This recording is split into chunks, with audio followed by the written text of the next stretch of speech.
Okay, Bjorn Kunzel, thank you so much for joining us again with Let's Talk About Real Estate podcast. Today we have a special guest. We sure do, Lisa. Thanks for having us as always. We are joined by Coral Sanford, the director and founder of Realise Properties here in South Australia. Coral, welcome to the show.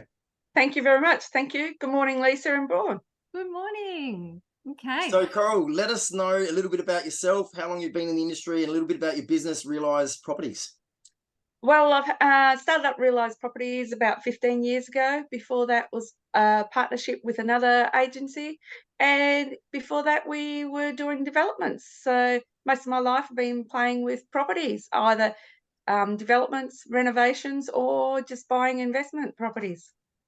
So lots of experience in all fields to do with real estate, sales, rentals, developments. Developments is a huge opportunity for people.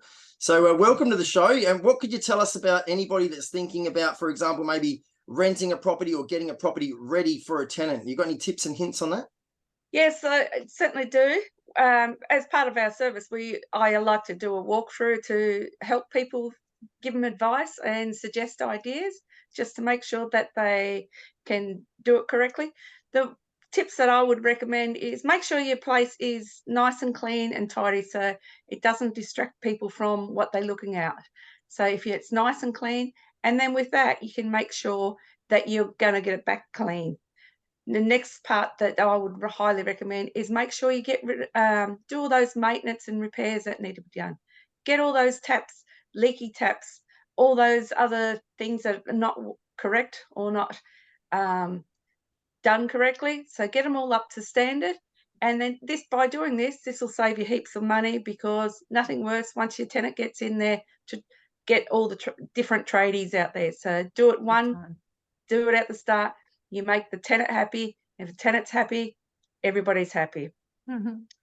Next thing I'll do is, if you've got a multicolored place, keep it nice and neutral so that it's ready for any tenant, so they can have any style of furniture. It fits for everybody. And what also I'll do is, just like sales, have curb appeal. So make sure the garden's looking presentable, but have the gardens nice, easy care gardens. What I mean by that is, don't have lots of things where you need pruning and stuff. Keep it very simple. Everybody's busy nowadays, so keep it very simple. When I'm doing these inspections, I'm also focusing on safety at all times. Remove all the trip hazards. Make sure everything's safe, because that's the last thing you want to do, is someone to be tripping over. And another thing that I highly recommend, make sure all your appliances are functioning correctly. What I mean by that, with your dishwasher, make sure it's working, or your air conditioner. Get it fixed before the tenant moves in there, because by law, whatever's not working, you got to have it working. If it doesn't work, if you don't want to fix it, remove it. And everybody's hearing about these high prices of rent and stuff. Don't think you can get everything at a high price. Make sure that for the same property, that it's competitive. It is what is out there. So do your research, check online what else is available at the time. That's what we do all the time, is make sure that I am pricing the property correctly for rent. And that's very, very important. Definitely. And most of all, sorry, go. Oh, no, I was just going to say, it's so important to make sure that the property's safe, because otherwise it's so litigious these days too, isn't it? And also too, yes, if it's not working and you can't get it fixed, take it out, because otherwise you've got to buy a new one. If you say it's got air conditioning or ducted air conditioning and it doesn't work, and the tenant goes in there thinking it's going to, then it can be a very costly exercise. So you've got to disclose all of those things, otherwise it can cost you so much money, can't it? Correct. It's either costly that you're forced to get something else, or they take you to tribunal for compensation. So with everything you do, my motto with manage your rental properties is, would I live in it, or would I accept that standard? And that's where I go. I want everything that I live in to be functional. So I expect that, and I want that for my tenants. Yeah, I agree.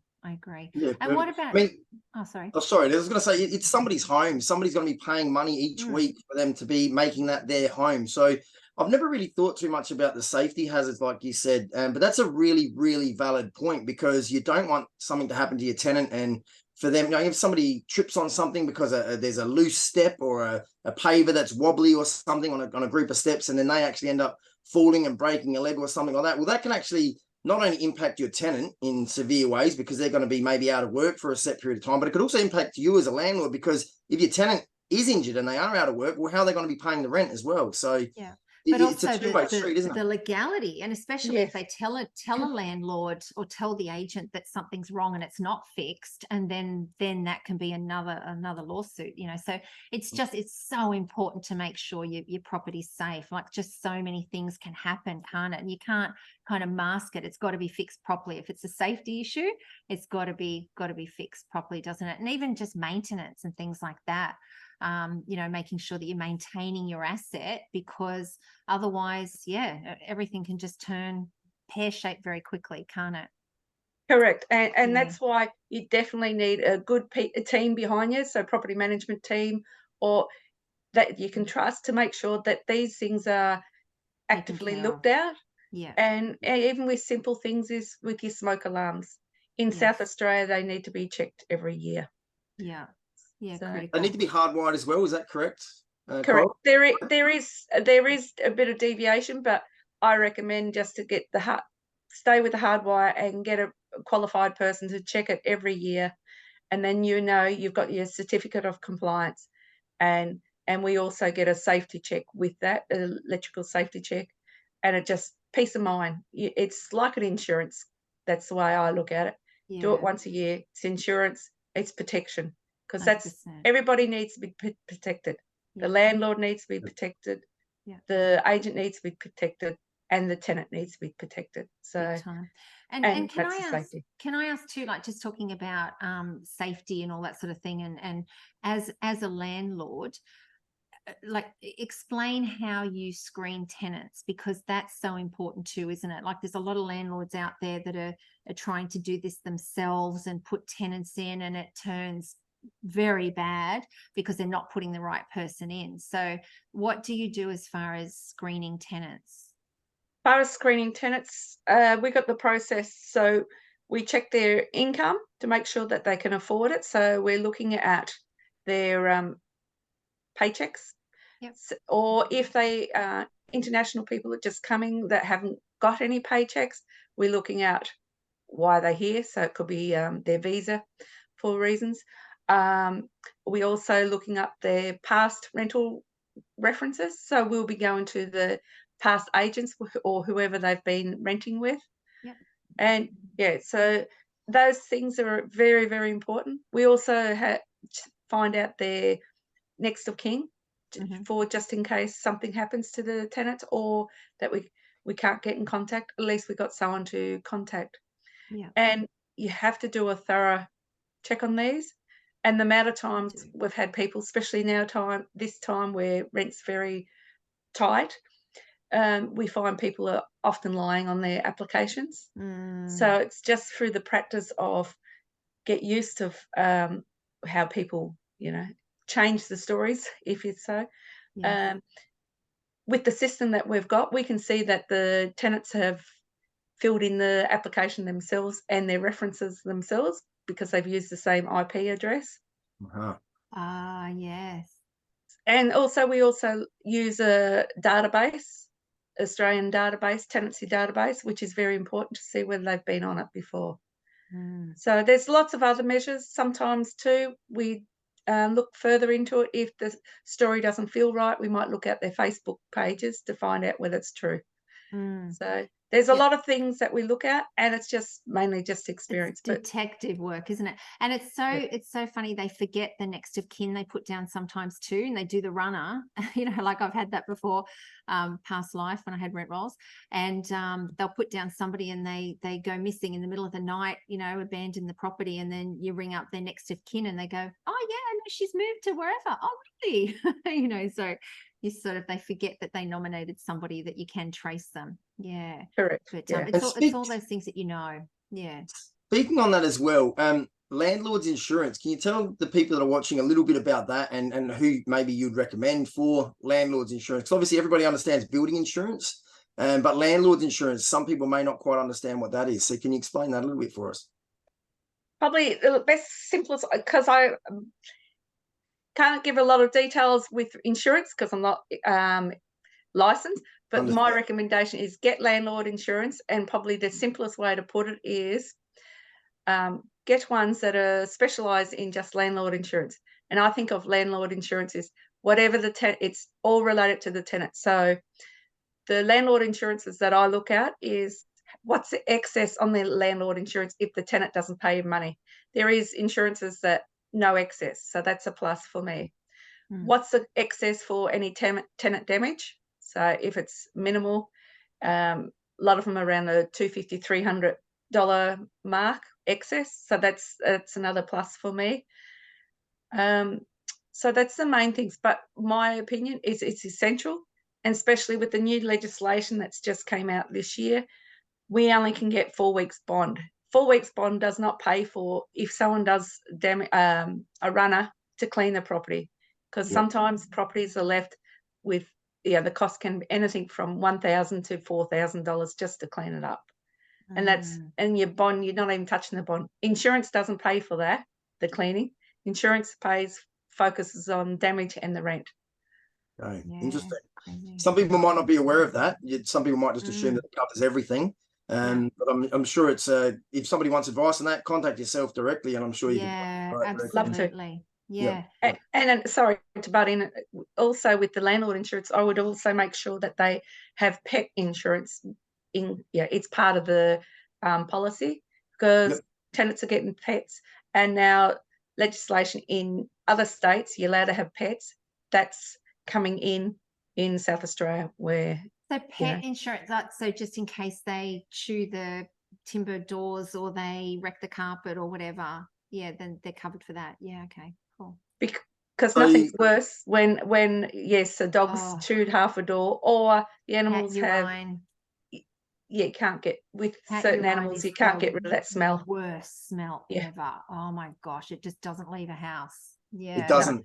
I remember selling a house once, and this house had to be fumigated like 3 times. Like it had wooden floors, just seeped right in, and it was. It's like that Seinfeld commercial where the smell just, you walk in and you feel like you still smell like it, It's like that. But anyway. Speaking of smells, like if somebody's presenting their property, let's say they've done all their background work, they've got the property ready for rental, and now you're showing the property. Any hints and tips on how to show a property, like making sure the lights are bright and things like that, or any certain scents and smells, air freshening, anything like this? Any other little hints and tips that you've got for people? Yeah, exactly like what you said, Bjorn. Have it light. Make it like a sales property. It is a sale because you're selling it to the tenant. So you've got to make it look attractive. Make it look like, yes, I want to live here. So that means exactly what you said. Have it nice and light, lights on. Have a nice deodorizer, a plug-in one, just in the corner, just so it smells nice and feels comfortable. You are showing, it's a show, you're presenting it. So let's make it look like one. Yeah, absolutely. Fantastic. And I think a tenant, when they walk through too, if the landlord's taking care of it, then they're going to take care of the house better as well. If things are falling off, they're going to think, oh, well, it doesn't matter that, that's falling off and that's falling off. So it doesn't really matter. So the more you present it and take care of it, the tenants are going to, you're going to get a better quality tenant that's going to look after it as well. So, yeah. I strongly agree with it. Like if the landlord's not going to look after it, the way I look at it, why should I? That's a poor attitude, but that's how it sometimes seems, and makes the tenant unhappy. Exactly, back to, you got to keep everybody happy. If everybody's happy, everybody does the right thing. If the tenant's happy, they look after the property, they pay their rent, and they stay there, rather than having to they're not happy because things aren't getting fixed and then they move on again. Then you've got to do the same thing again. Just get it right the first time, and hopefully you'll have tenants there long term and stability and all that sort of thing too. And this is where you make the money and you save the money. Keep if you keep the tenant happy, you're saving them moving on. So you'd save on making more money by not having vacancy period. So that's very important. Thank you. Quality property. Sorry, Lisa. Quality property quality property manager, and you'll be sure to get yourself a quality tenant, tenant. basically. Correct. Absolutely. Awesome. All righty. Well, thank you so much for joining us, and we'll put your details underneath. We'll put your website, your phone number, and all that sort of thing. So if anybody's got any questions, please reach out to Coral. You need a great property manager in this day and age, even more so than ever. Like the liability, the law is so difficult now. You need an expert. So give Coral a call. Thank you very much. Thanks, Lisa. Thanks, All Paul. righty. All right. Thanks for joining Have a good us. day. Okay. Bye. Bye. Bye for now. See ya.